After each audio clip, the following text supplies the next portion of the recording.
با مجموعه برنامه دفاع از سنت. موضوع برنامه امروز در رابطه با تثبت و دقت در روایت حدیث، البته منظور راویان حدیث است. شامل دو طرفش هم می شود، یعنی هم در روایت حدیث و هم در روایت از راویان حدیث. در اینجا در واقع مطالب بسیار زیادی وجود دارد که ما در بخش گذشته به احادیث اشاره نمودیم. یکی از اون احادیث که جز احادیث متواتر لفظی و معنوی بود بیان نمودیم و حتی بعضی از اهل علم در جمع‌آوری تمام طریق اون حدیث یک کتاب نوشتند، مانند امام بیهقی یک کتاب کامل در جمع طرق اون حدیث نوشته. از بیشتر از 50 نفر از صحابه اون حدیث را روایت نموده.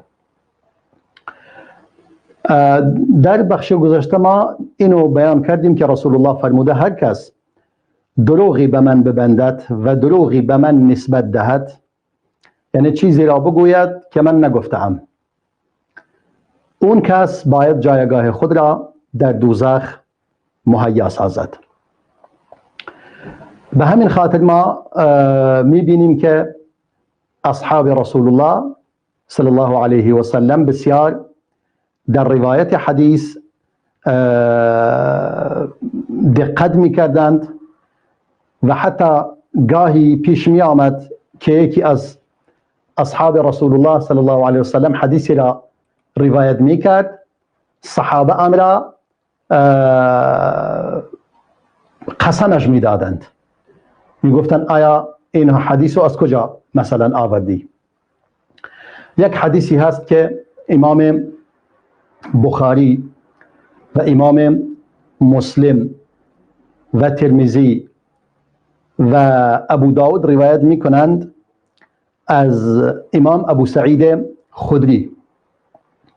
در این حدیث مطلبی در پیرامون این قضیه وجود دارد، چون گاهی پیش اومده امام عمر کسی که حدیثی را از رسول الله روایت می کند او را قسم می دهد یا می گوید باید بی شاهد بیاورید. امام علی دقیقا همین عمل رو انجام داده، گاهی امام ابوبکر این کار رو انجام داده، تا اینکه این به قول امروزی فرهنگ را در میان مسلمانان زنده کنند. این که رسول الله صلی الله علیه و سلم تأکید نموده که کسی به من دروغی نبندد و اگر کسی هوشیار باشد و مواظب باشد اگر چیزی به من نسبت دهد که من نگفتم باید جایگاه خودش را در آتش فراهم کند. به این خاطر این حدیثی که امام ابو سعید خدری روایت می کند میفرماید ما در مجلسی نشسته بودیم، یعنی یاران رسول الله جمع شده بودیم و در یک جا با هم نشسته بودیم در مجلس انصار، یعنی در مدینه. ناگهان ابو موسی اشعری وارد شد، انگار ترسیده، تا اینکه در میان ما استاد و گفت ای گروه انصار، آیا شما داناتر نیستید به احادیث رسول الله صلی الله علیه و سلم از مردم؟ یعنی آیا شما داناترین مردم نیستید به احادیث رسول الله؟ من شما را قسم می دهم تو را خدا، آیا کسی از شما هست وجود دارد که از رسول الله صلی الله علیه و سلم چیزی شنیده باشد در مورد اجازه گرفتن به خانه کسی؟ یعنی این که رسول الله گفته باید که وقتی که میخوای وارد خانه شوی 3 بار اون در را میزنید، اگر اجازه داد وارد میشی، اگر اجازه نداد برمیگردید. این که اگر به او اجابت برمیگردی آیا چنین چیزی را شنیده اید؟ ابی بن کعب فرمود مگر چی شده؟ گفت من رفتم اجازه گرفتم از امام عمر که وارد شوم. دیروز 3 بار منم اجازه خواستم ولی اجازه ورود ندادند. منم برگشتم. امروز رفتم پیش امام عمر رضای خدا بر او باد و بر او وارد شدم و بهش گفتم که من دیروز من بودم میخواستم بیایم پیشتون 3 بار سلام کردم دیگه دیدم کسی جواب نداد من برگشتم. امام عمر فرمود بله ما صدای تو را شنیدیم و ما اون لحظه مشغول بودیم و فرصت نداشتیم که در رو باز کنیم نمیتونستیم. چرا منتظر نماندی و اجازه نخواستی تا بالاخره برات باز کنیم؟ چرا رفتی؟ میگه منم گفتم منم همون کاری کردم که از رسول الله شنیدم صلی الله علیه و سلم که فرمود اذا استأذن احدكم 3 فلم يؤذن له فليرجع. اگر کسی 3 بار از شما اجازه وارد شدن خواست بعداً به او اجازه داده نشد پس برگردد. میگه منم همین کارو کردم. امام عمر فرمود فوالله لأوجعن ظهرك وبطنك او لتأتين بمن يشهد لك على هذا. امام عمر فرمود به خدا سوگند پشتت و شکمت را به درد می آورم یا باید کسی را بیاورید که گواهی دهد این حدیث را از رسول الله شنیده است. این بود که ابو موسی در مجلس انصار فرمود امینکم احد سمعه من النبی صلی الله علیه و سلم. آیا کسی از شما چنین حدیثی را از رسول الله شنیده؟ ابو سعید فرمود فجعلوا یضحکون. شروع کردن میخندیدن همشون. فقلت اتاکم اخوکم المسلم قد افزع و تضحکون. میگه منم گفتم برادر مسلمانتون پیش شما آمده ترسیده بالاخره امام عمر او را تهدید نموده و شما دارید میخندید.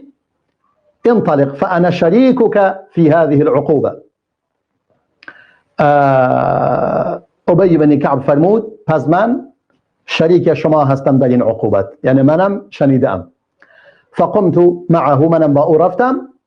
فاخبرت عمر با امام عمر خبر دادم و گفتم انا خرجنا مع النبي صلى الله عليه وسلم وهو يريد سعد بن عباده. ابی بن کعب فرمود ما رفتیم به عیادت سعد بن عباده با رسول خدا صلی الله علیه وسلم تا اینکه رسول الله اونجا آمد. فسلم فلم یؤذن له. رسول الله سلام کرد و اما در رو برایش باز نکردند، اجازه ورود ندادند. سپس بار دوم سلام کرد، سپس بار سوم فلم یؤذن له، اجازه ورود ندادند. فقال قضینا ما علینا ثم رجع. رسول الله فرمود دیگه ما اون چه وظیفه ما بود انجام دادیم دیگه برگشت. گفت بالاخره ما کار خود را انجام دادیم و مشکلی نیست. بعدا میگه فادركه سعد فقال يا رسول الله والذي بعثك بالحق ما سلمت من مرة الا وانا اسمع وارد عليك. سعد بن عباده فرمود ای رسول خدا قسم به کسی که تو را به حق روانه نموده، به حق فرستاده، هیچ بار نبود که شما سلام کنید الا من میشنیدم و جواب سلامت را میدادم. اما ولكن احببت ان تكثر من السلام علی و علی اهل بیتی. اما من دیگه دوست داشتم که بیشتر بر خودم و بر اهل بیتم سلام کنید، یعنی این دعای خیر شما شامل حال ما شود. چون وقتی که میگی السلام علیکم یعنی پروردگار شما را از هر درد و رنجی و هر آفتی شما را محفوظ بدارد. و من داشتم میشنیدم و این از خوشحالی این دعا دوست داشتم هرچی بیشتر سلام کنید. این بود که امام عمر فرمود اخفی هذا علی من امر رسول الله صلی الله علیه و سلم. دیگه امام عمر پذیرفت، فرمود آی واقعا این مسئله از رسول الله بر من پوشیده مونده. الهانی عنه الصفق بالاسواق. فرمود اون چیزی که مانع شد که من این حدیث رو نشنوم این بود که در بازار مشغول بالاخره معامله بودم و مشغول خرید و فروش بودم. و در لفظ دیگر فرمود قال عمر إن وجد بينة تجدوه عند المنبر عشية وإن لم يجد بينة فلم تجدوه. بله، فرمود اگر بینه آورد که دیگه شام نزد کنار منبر اون بینه خودش را اعلام میکند و اگر بینه را نیاورد فلم تجدوه دیگه او را نخواهید یافت. هنگامی که دلیل را آورد و شاهد را آورد برای قال فقال یا ابا موسی ما تقول اقد وجدت. امام عمر فرمود ابو موسی آیا از من نگران شدی؟ از این رفتاری که با شما کردم نگران شدی؟ در دلت چیزی مونده نسبت به من؟ قال نعم. ابی بن کعب فقال عدل. یعنی فرمود آیا اون دلیل و بینه را یافتی؟ کسی یافتی که برای گواهی دهد؟ یعنی این در لفظ دیگری اینجوری آورده. گفت بله ابی بن کعب است. فقال عدل. فرمود ابی بن کعب تمام عادل است، قبول له. قال يا ابا المنذر ما يقول هذا. این فرمود ای ابو المنذر. ابو المنذر همون منظور امام ابی بن کعب است. اونم فرمود من از رسول الله شنیدم همینو فرموده. بعدا امام ابی بن کعب فرمود فلا تكن يا ابن الخطاب عذابا على اصحاب رسول الله. گفت ای فرزند خطاب عذاب نشو بر یاران رسول الله، عذاب نشو بر یاران رسول الله، چرا اینقدر سخت میگیری؟ فقال عمر سبحان الله. امام عمر فرمود پاک و منزهی برای پروردگار لا اكون عذابا على اصحاب رسول الله صلی الله علیه و سلم. من هیچگاه عذاب و شکنجه نخواهم شد بر یاران رسول الله صلی الله علیه و سلم. انما سمعت شيئا فاحببت ان اتثبت. بلکه من چیزی را از ابو موسی شنیدم و خواستم دوست داشتم کمی تحقیق کنم و مطمئن شوم که این فرموده رسول الله بوده صلی الله علیه و سلم. فقال ابو موسی والله ان كنت لامينا على حديث رسول الله. گفت با خدا سوگند من بر حدیث رسول الله امین هستم، هیچگاه امکان ندارد خیانت کنم. فقال عمر لأبي موسى إني لم أتهمك. امام عمر فرمود به ابو موسی من تو را متهم نمی کنم ولكن الحديث عن رسول الله صلى الله عليه وسلم شديد. اما حدیث از رسول الله صلی الله علیه و سلم روایت کردن سخت است، کاری آسانی نیست، باید بسیار مواظب باشید. فخشیت ان يتقول الناس على رسول الله صلی الله علیه و سلم فاحببت ان استثبت. فرمود من ترسیدم که مردم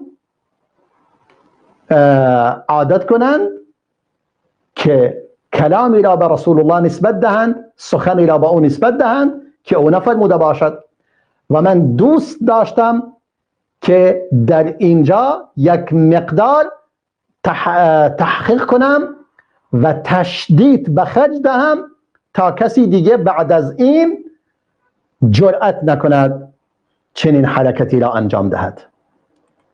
نگاه کنید این حدیث یعنی یکی از اون ادله صریح و روشن بر این که امام عمر هدفش این بوده اون فرموده رسول الله را صلی الله علیه و سلم تطبیق کند.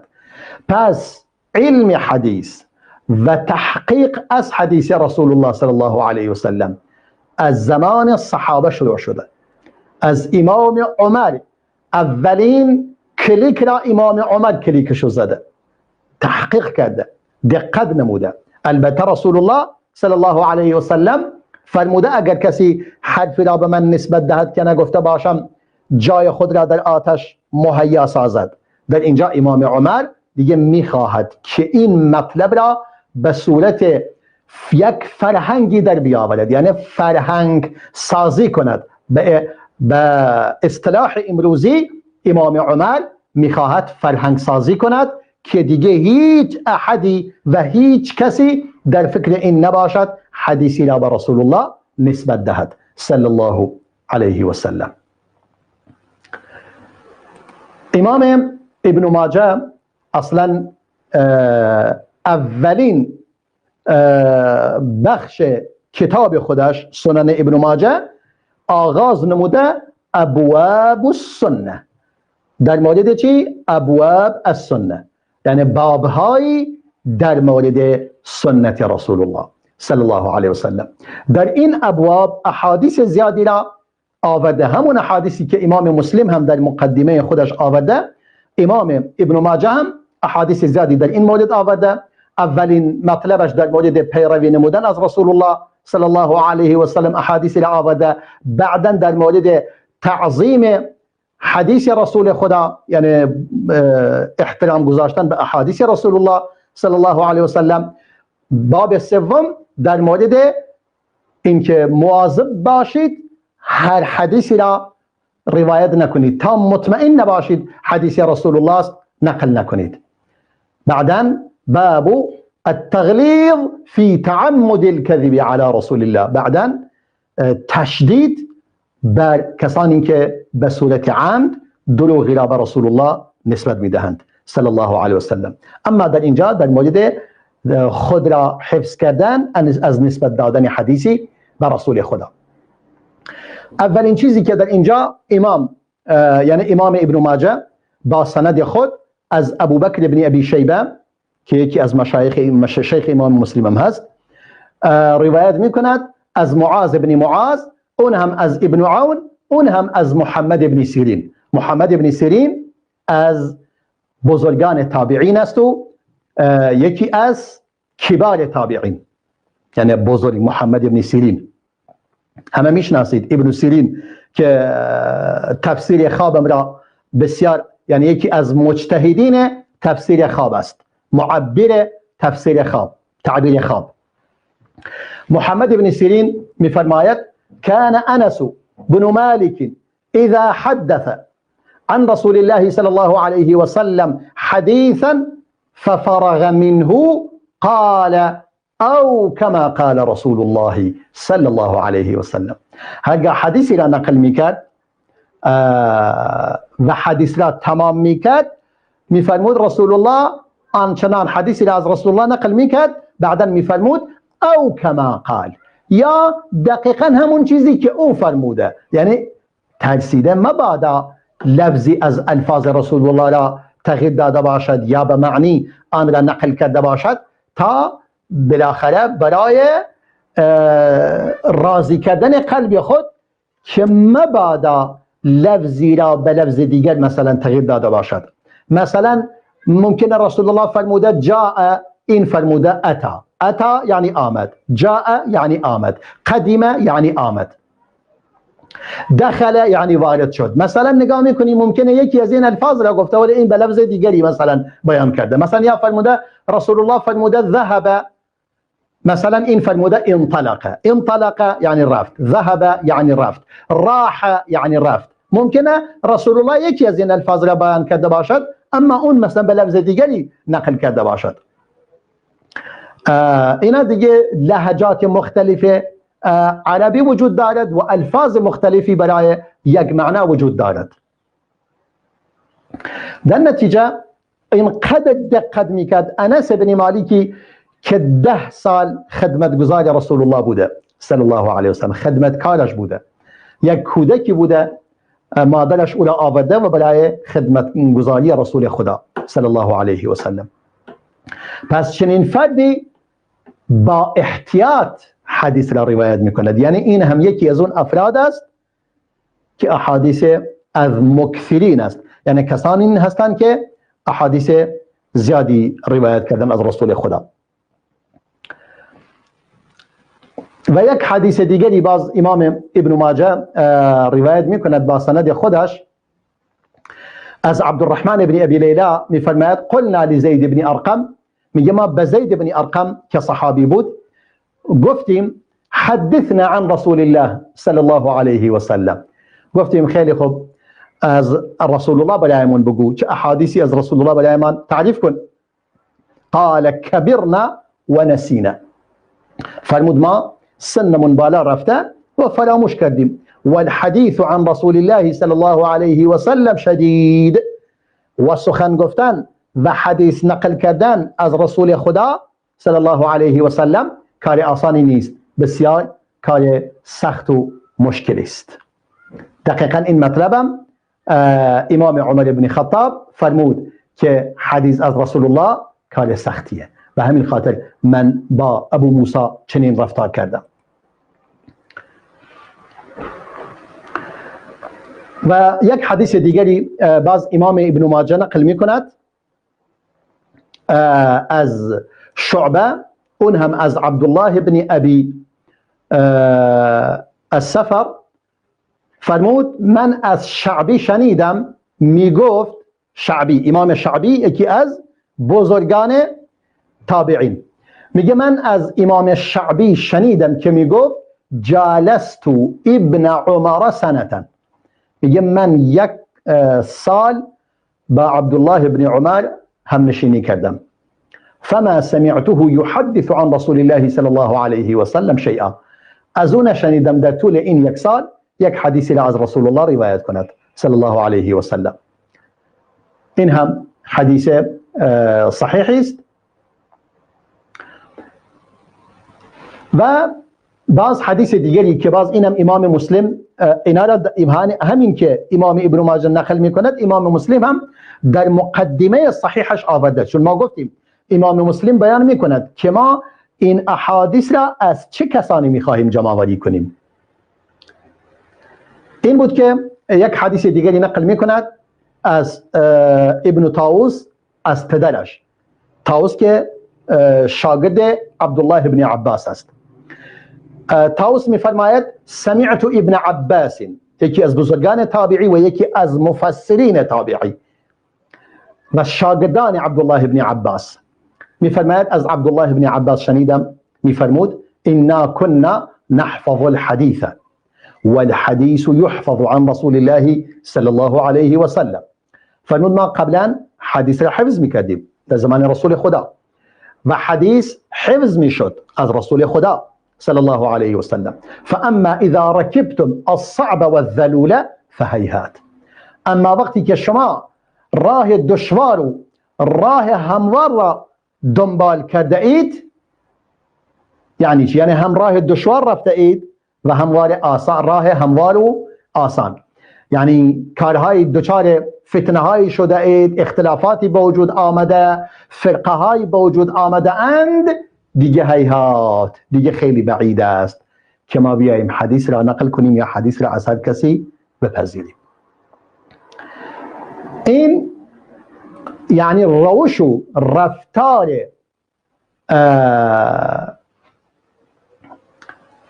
چه کسانی؟ رفتار صحابه با احادیث رسول خدا.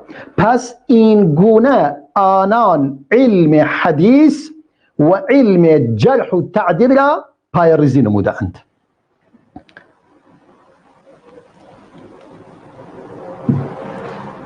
یک مطلب دیگری از امام مسلم در مقدمه صحیح خودش نقل می کند، می فرماید بشیر عدوی نزد عبدالله بن عباس آمد، فجعل يحدث و یقول، مرتب داشت حدیث را نقل می کرد و می گفت قال رسول الله صلی الله علیه و سلم، قال رسول الله صلی الله علیه و سلم، مرتب این را نقل می کرد، حدیث را نقل می کرد و می گفت رسول الله فرمود رسول الله فرمود فجعل ابن عباس لا يأذن لحديثه و ابن عباس هم هیچ گوش نمیداد به احادیثش ولا ينظر إليه اصلا به او هم نگاه نمیکرد.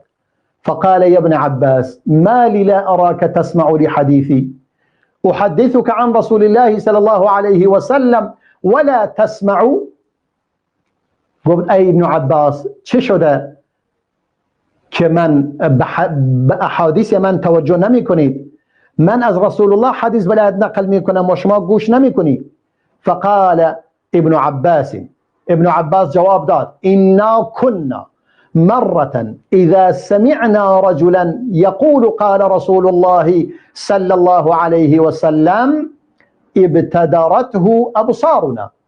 ما قبلا این گونه بودیم اگر می شنیدیم کسی از رسول الله صلی الله علیه و سلم حدیثی را نقل می کند به سرعت چشمانمان به سمت اون شخص باز می شد و گوشمان به سمت او متوجه می شد.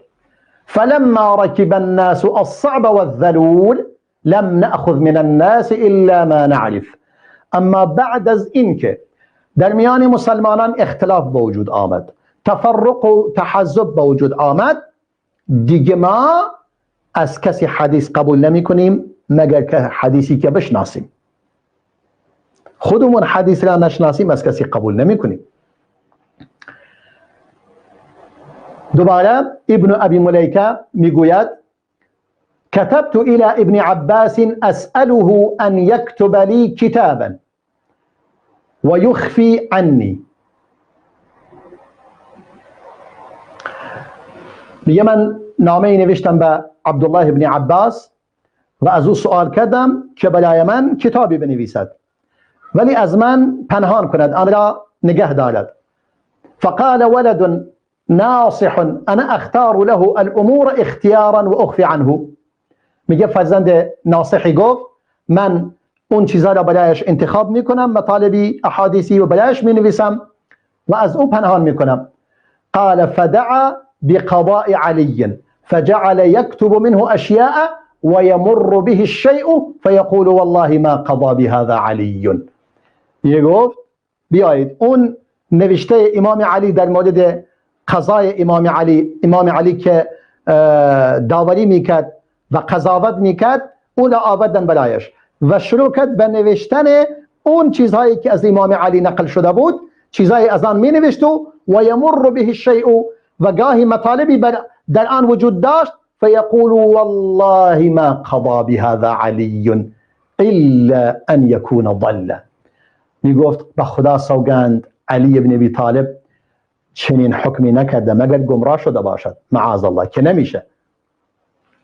یعنی اینکه این کارو انجام داده یعنی در اصل چنین چیزی وجود ندارد و امام علی هم که گمراه نبوده. پس امام ابن عباس اون چیزهایی که پیروان و اتباع امام علی از علی نقل میکردن از آنها نمیپذیرفت، فقط از افراد محدودی از علی از مطالبی که از امام علی نقل میشد میگرفتند. ابو اسحاق میفرماید لما احدثوا تلك الاشياء بعد علي رضي الله عنه قال رجل من اصحاب علي قاتلهم الله ای علم افسدوا. ابو اسحاق میفرماید هنگامی که اون اختلافاتی که بعد از امام علی به وجود آمد، اختلافات خوارج و غیر از خوارج و اینا که پیش اومد، عبدالله ابن سبای یهودی در میان مسلمانان افساد کرد. بعد از این که چنین چیزی پیش آمد میگه کسانی از یاران امام علی میگفتند قاتلهم الله، خدا آنان را بکشد، ای علم افسدوا، چه علمی را از دست دادند و نابود کردند.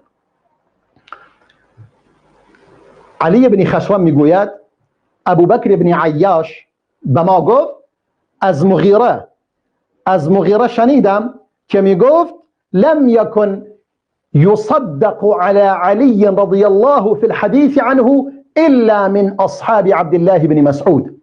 میفرماید هیچ کسی از علی بن ابی طالب که چیزی را حدیثی را از علی نقل میکردند، از یاران علی حرف کسی در مورد از آن پذیرفته نمیشد جز از عبدالله بن مسعود و یاران عبدالله بن مسعود. اگر از امام علی چیزی را نقل میکردند اونا دیگه ثقه بودند و مورد اطمینان، از آنان پذیرفته میشد، اما از غیر آنان پذیرفته نمیشد. در اینجا با هم میان برنامه نگاه میکنیم و باز هم در خدمت شما خواهیم بود. با ما همراه باشید. وجودی ما بدون یاد رفتار است، بنازم نور قرآنش دوای قلب. شبستان وجودی ما بدون یاد رفتار است، بنازم نور قرآنش دوای قلب بیمار است. زمین خشک دلها را چو آب پاک باران است، هر آن کس زین گریزان است، گلستانش پر از خار است. اگر روزی گذر کردی به سوی گلشنی قرآن، بیابی بزم قرآن را بهشتی پر ز انوار است. سرشت از ایزدی دارد، نشان از سرمدی دارد، بود نطق خداوندی غم ابلیس مکار است. شبستان وجود ما بدون یاد رفتار است، بنازم نور قرآنش دوای قلب بیمار است. چو خورشیدی پر از نور است، لباسش عطر و کافور است، بیا از وی ببر نوری که او مصباح انوار است. به دل دارد ابد قرآن مسلمان را پیامی رب، ولی هر مسلمان است عدو سخت کفار است. اگر در زندگی آید شود جانت بهارستان، گر از او رو بگردانی سزایت آتش و نار است. شبستان وجود ما بدون یاد رفتار است، بنازم نور قرآنش دوای قلب بیمار است. شفای روح هر جسمی توی قرآن، توی قرآن، بهاران می کنی دل را، دل از یادی تو سرشار است. خدایا عشق قرآنت به قلب ما فزون بنما، ببر از دل گناهان را که قرآن خصم فجار است. بگردان ره روانش را به دنیا سرور و سالار، به عقبی جزو ابرار است که او سالار ابرار است. شبستان وجود ما بدون یاد رفتار است، بنازم نور قرآنش دوای قلب بیمار است.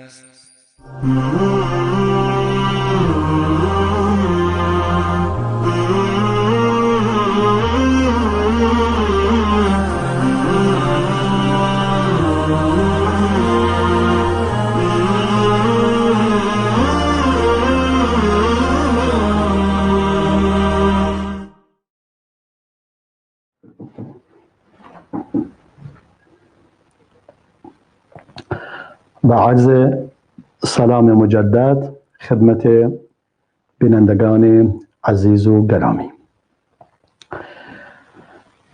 در بخش در قسمت گذشته در این مورد سخن گفتیم، بیان کردیم که یعنی قبل از میان برنامه که رسول الله صلی الله علیه وسلم چگونه یاران خود را تربیت نموده و چگونه سفارشات رسول الله را عملی نموده اند در نقل حدیث و از پذیرفتن حدیث از چه کسانی. و اکنون موارد دیگری از اهل علم نقل میکنیم در مورد این که باید انسان حدیث را فقط از ثقات روایت کند. امام مسلم بابی را بیان نموده، میفرماید اسناد از دین است و روایت جایز نیست جز از افراد ثقه. ثقه یعنی چی؟ یعنی هم حافظش قوی باشد، هم اهل عدالت باشد. و ایراد گرفتن از راویان به گونه‌ای که در آنان وجود دارد، نه اینکه به آنان تهمت بزنید، جایز است بلکه واجب است. و انه لیس من الغیبة المحرمه، این دیگه از غیبت محرمه نیست، یعنی از جز غیبت نیست. غیبت همون غیبت که مردم اشتباها تلفظ میکنن میگوین غیبت، ولی غیبت دقیقش هست، معنی درستش، تلفظ درستش. این از غیبت نیست بلکه بخابرای دفاع از شریعت اسلام است. محمد ابن سیرین، همون ابن سیرین که همه میشناسید، این مرد بزرگوار از تابعین. حالا ما از صحابه مطالبی را نقل کردیم و مطالب بسیار زیاد است، یعنی احادیث بسیار زیادی در این زمینه وجود دارد، اما اکنون مواردی هم از اهل علم بعد از صحابه از تابعین نقل میکنیم. محمد ابن سیرین میفرماید ان هذا العلم دین، این علم دین است. فانظروا عمن تأخذون دینکم، شما نگاه کنید که دینتان را از چه کسانی میگیرید. باید بدانید که دین خود را از چه کسی میگیرید، از چه کسی حدیث قبول میکنید. حدیث دین است، چون حدیث چیزی را برای ما بیان میکند که خدا بیان فرموده. شرح قرآن است، شرح قرآن است، سنت رسول الله صلی الله علیه و سلم، یا بیان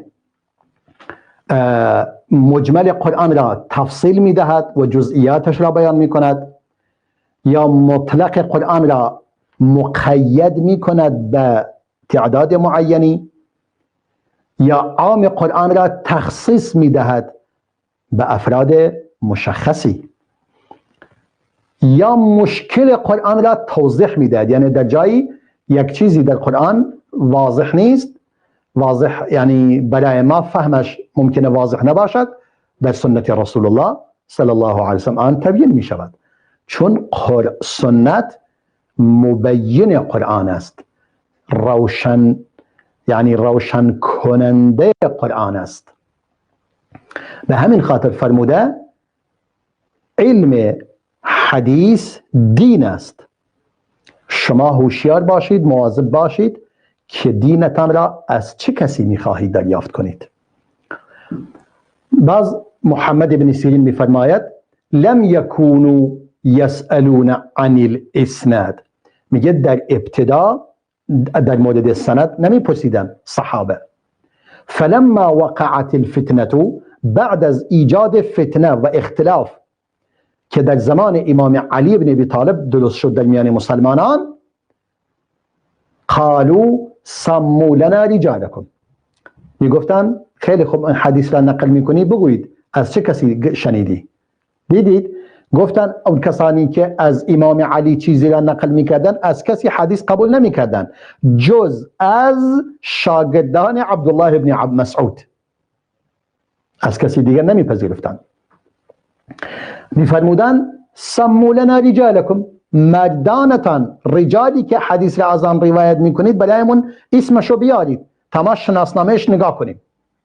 فينظر إلى أهل السنة فيؤخذ حديثهم. نگاه میکردن اگر کسی اهل سنت بود، پیرو سنت بود، منحرف نبود از سنت، حدیثش گرفته میشد. و ینظر الى اهل البدع فلا یؤخذ حدیثهم، و به اهل بدع نگاه میکردن، حدیث آنان گرفته نمیشد. این محمد ابن سیرین میفرماید، امام ابن سیرین. اسحاق بن ابراهیم حنظلی میفرماید، یعنی امام مسلم میفرماید، امام مسلم میفرماید، این کلا در مقدمه صحیح امام مسلم از این مطالب. امام مسلم میفرماید اسحاق بن ابراهیم حنظلی برای ما بیان نمود، گفت عیسی بن یونس برای ما بیان کرده، اون هم گفته اوزاعی برای ما بیان نموده از سلیمان بن موسی، اونم میگوید لقیت طاووسا، من به طاووس رسیدم. طاووس همون شاگرد عبدالله بن عباس است. میگه گفتم حدثنی فلان کیت و کیت، حدثنی فلان کیت و کیت، میگه فلانی فلان و فلان چیز را برای من روایت کرده.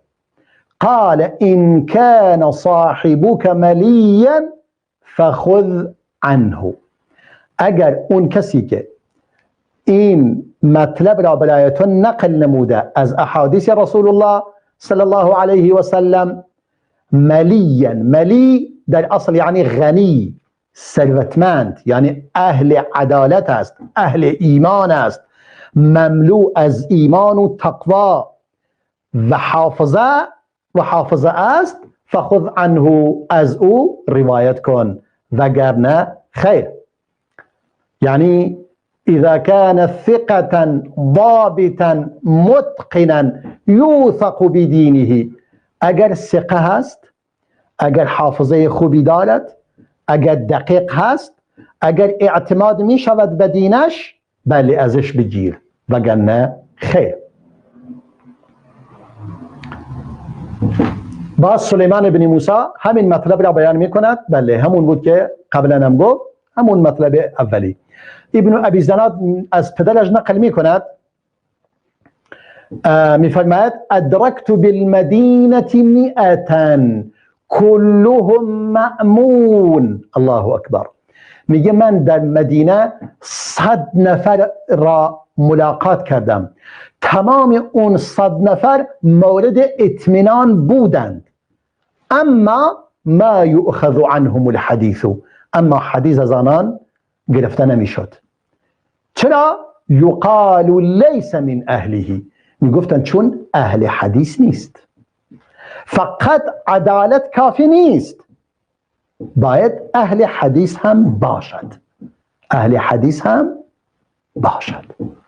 این است که امام بخاری و مسلم احادیثی که روایت کرده اند از راویان احادیث روایت کرده اند که مدت طولانی با شیخ خود بوده اند، مدت طولانی در سفر، در غیر سفر، همیشه با استاد خود بوده باشند، یعنی سعی تلاش کرده اند از اون افراد حدیث را روایت کنند.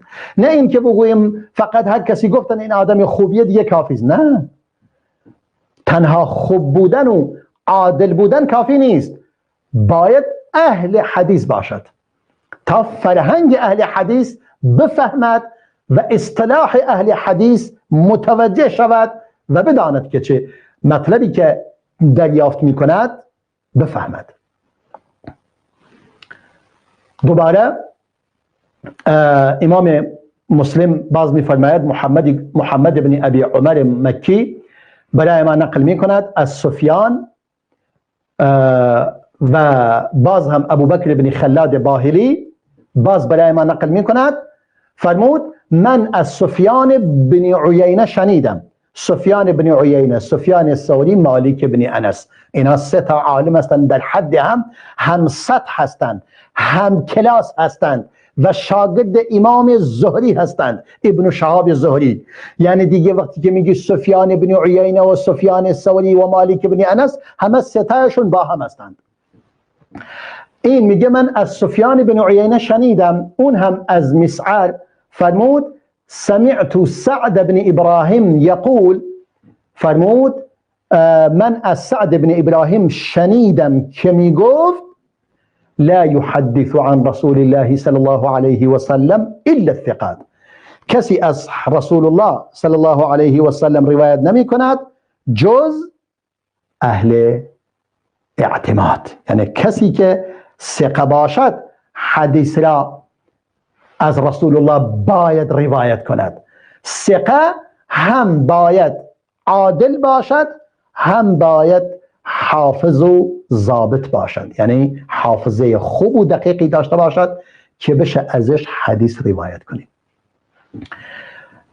باز عبدالله ابن مبارک، این مرد مبارک، این مرد بزرگوار میفرماید الاسناد من الدین ولولا الاسناد لقال من شاء ما شاء، میگه سند دین از دین خداست، حفظ سند از دین است، حفظ دین است. چرا؟ اگر اسناد در کار نباشد هر کسی هر چه دلش بخواهد میگوید. باید سند در کار باشد، بگوی آقا سند را ذکر کن، از چه کسی شنیدی؟ مثلا این حدیث از صحیح در صحیح بخاری است، تمام بخاری بود دیگه، ما خیارمون راحت شد بخاری مسلم. بعدا اما اگر بگوی آقا در سنن ابن ماجه، خیلی خوب سنن ابن ماجه هم حدیث صحیح دارد هم حدیث ضعیف دارد، باید ببینیم کدوم یکیه. ابو داود، ترمذی، نسائی، ابن ماجه اینا حدیث صحیح و ضعیف هم دارند، اما بخاری و مسلم همش صحیح است. مثلا در نتیجه سند اگر در کار نباشد، سندی وجود نداشته باشد، هر کسی هر چی بخواد به دین نسبت میدهد.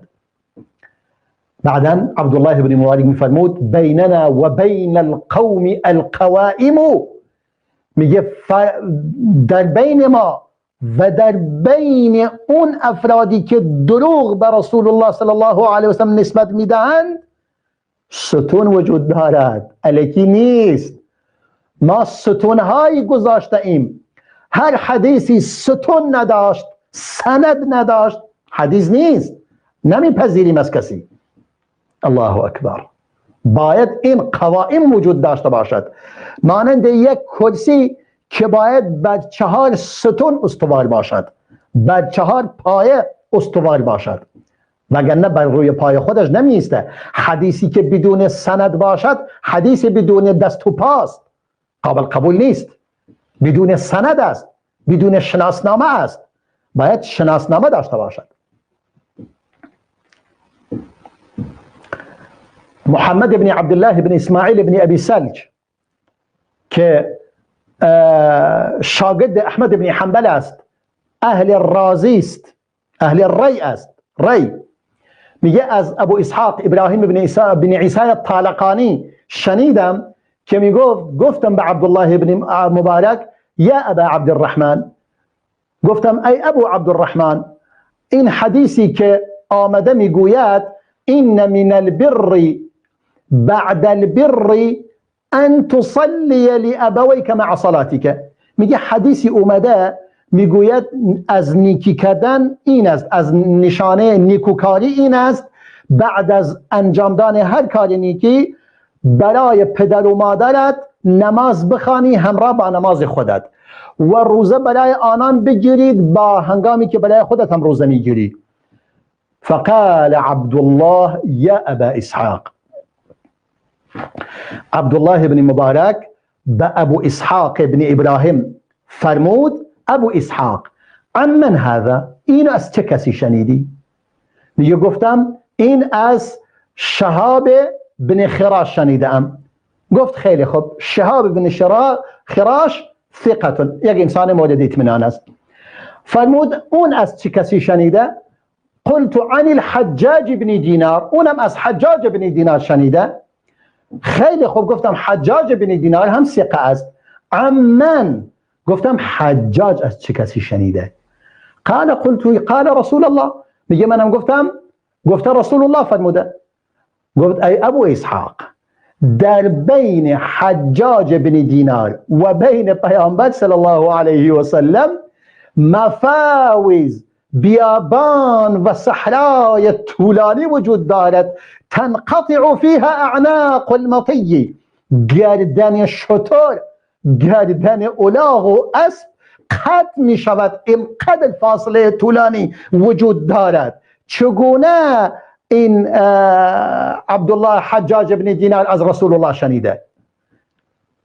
گفت اما ولكن ليس في الصدقه اختلاف، در مورد صدقه برای پدر و مادر هیچ اختلافی وجود ندارد، اما بقیه چیزا دیگه از این حدیث نمیشه گرفت. این حدیث یک حدیث منقطع است.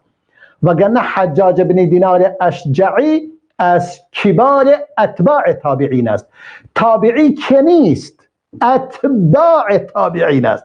پس اتباع تابعین چگونه از رسول الله حدیث شنیده؟ این از طبقه هفتم از راویان حدیث است. راویان حدیث به 12 طبقه تقسیم می شوند. طبقه اول صحابه است، بعد از اون دیگه وارد تابعین می شویم که امام ابن حجر می فرماید طبقه اول و دوم راویان قبل از صده اول هستند، یعنی در صده اولند. اما طبقه سوم تا طبقه هشتم بعد از صده اول هستند، یعنی یک قرن گذشته بعد از قرن اول هستند. پس یک قرن بعد فاصله در بین حجاج بن دینار و رسول الله وجود دارد. پس و بعدا فرمود از طبقه نهم تا طبقه 12 کسانی هستند که 2 قرن بعد از رسول الله آمده اند صلی الله علیه و سلم. با این سو وضعیت اهل حدیث در واقع تحقیق نموده اند و تأکید کرده اند که باید حدیث از انسان مورد اطمینان گرفته شود. حالا کسانی بیایند و الکی بگویند حدیث چگونه ما بدونیم این حدیث از رسول الله است؟ پروردگار این جهابیزه و این بزرگان را برای این حفظ حدیث گماشته است و پروردگار چنین افرادی را برای حمل حدیث و قرآن و حدیث قرار داده است که نه کوچکترین اشکالی بر آن وارد شود آن را رد می کنند، قبول نمی کنند. مثلا چند دقیقه دیگر ظاهرا فرصت داریم، مطالب دیگری بیان کنم. به همین خاطر علما خیلی راحت، ائمه بزرگوار خیلی راحت اگر کسی را می شنیدن که حدیث را روایت می کند صریح می گفتن این کس مورد اعتماد است یا نیست. مثلا امام مسلم باز نقل می کند از استاد خود همون محمد بن عبدالرحمن که گفتیم، اون هم از علی بن شقیق، اون هم میگوید از عبدالله بن مبارک شنیدم که در جمع مردم میفرمود دعوا حدیث عمرو بن ثابت فانه كان يسب السلف. فرمود حدیث عمرو بن ثابت را رها کنید، از او حدیث نگیرید. چرا؟ زیرا او سلف را دشنام میداد، سلف صالح را دشنام میداد. یعنی قرن اول و قرن دوم و قرن سوم اون سلف هستند. این شخص به سلف صالح دشنام میداد، پس حدیث را از اون نگیرید به هیچ وجه. و یک مورد دیگر ابو عقیل صاحب بهیه میفرماید فرزندانی از برای عبدالله بن عمر وجود داشتند.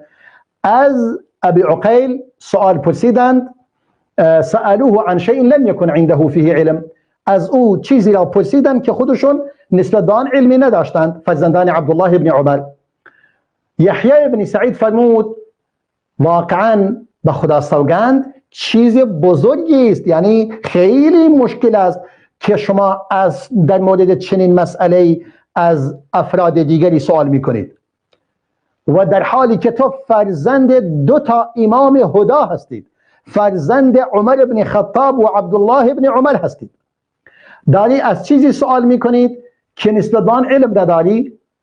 اونم در پاسخ نگاه کن چه فرمود. فرمود اعظم من ذلك والله عند الله وعند من عقل عن الله ان اقول بغیر علم. فرمود بزرگتر از این نزد خدا این است که بدون علم چیزی را بگویم یا از کسی نقل کنم که ثقه نباشد.